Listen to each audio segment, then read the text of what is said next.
പോസിറ്റീവായിട്ടുള്ള കാര്യങ്ങൾ നമുക്ക് നോക്കാം. എനിക്ക് ഇഷ്ടപ്പെട്ട മറ്റൊരു ക്വാളിറ്റി എന്ന് പറയുന്നത് നിശ്ചയദാർഢ്യമാണ്. ചിലയിടത്ത് ഇത് ധാർഷ്ട്യമായിട്ടും വരാറുണ്ട്, എന്നാൽ പോലും നിശ്ചയദാർഢ്യം എന്ന് പറഞ്ഞാൽ ഇവരൊരു കാര്യം ഒന്ന് ഏറ്റെടുത്ത് നടത്താൻ തീരുമാനിച്ചാൽ പിന്നെ എന്ത് വന്നാലും അത് നടത്തിയേ ഇവർ അടങ്ങത്തുള്ളൂ.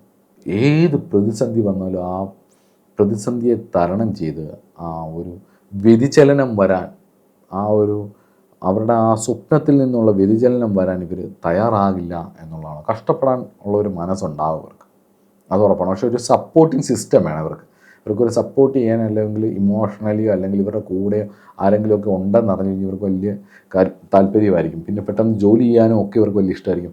കുടുംബത്തോടൊക്കെ ഭയങ്കര സ്നേഹമായിരിക്കും. ചിലപ്പോൾ അവരോടൊക്കെ നന്നായിട്ട് ദേഷ്യമൊക്കെ കാണിക്കും, പക്ഷെ എന്നാൽ ഇവർക്ക് അവരോട് ഫാമിലിയോടൊരു ഭയങ്കര സ്നേഹമാണ്. ഫാമിലി ഉണ്ടെങ്കിൽ അതിനോടൊരു അറ്റാച്ച്മെൻറ്റും ഫാമിലി വാല്യൂസിനോടൊക്കെ ഒരുപാട് പ്രാധാന്യം കൊടുക്കുന്നവരും കൂടിയാണ്. വിശാഖം നക്ഷത്രത്തിൽ ജനിക്കുകയും അല്ലെങ്കിൽ ലഗ്നം വിശാഖം നക്ഷത്രത്തിൽ വീഴുകയും വ്യാഴം ബലപ്പെടുകയും ചെയ്യുന്ന ഒരാൾക്ക് സ്വാഭാവികമായിട്ടും അസാധ്യമായിട്ടുള്ളൊരു കമ്മിറ്റ്മെൻറ്റ് നേച്ചർ അവർക്കുണ്ടാവും. കുറേയൊക്കെ ലോയലായിരിക്കും. മൊത്തത്തിൽ എന്ന് പറയാൻ പറ്റില്ല, കുറേയൊക്കെ ഇവർ ലോയലായിരിക്കും ഫാമിലിയോട്. അത് ചെയ്യേണ്ടതെല്ലാം അവർ ചെയ്തു കൊടുക്കും. പുരുഷന്മാർ പ്രത്യേകിച്ചും അവർ കാര്യങ്ങളെ ഹാൻഡിൽ ചെയ്യാനും അത് ചെയ്യേണ്ടതെല്ലാം ചെയ്തു കൊടുക്കാനും പറ്റും. ഈ പിടിവാശി സ്വഭാവമാണ് പലപ്പോഴും പ്രശ്നമാകുന്നത്. അടുത്തത് ഇവരുടെ ഒരു പ്രധാന ക്വാളിറ്റിയായിട്ട് എനിക്ക് തോന്നിയിട്ടുള്ള സ്വതന്ത്ര ചിന്തയാണ്. സ്വതന്ത്ര ചിന്ത എന്ന് പറഞ്ഞു കഴിഞ്ഞാൽ നിരീശ്വരവാദം പോലുള്ള അല്ലെങ്കിൽ സയൻറ്റിഫിക് ടെമ്പർ എന്ന് പറയുന്ന സ്വതന്ത്ര ചിന്തയല്ല.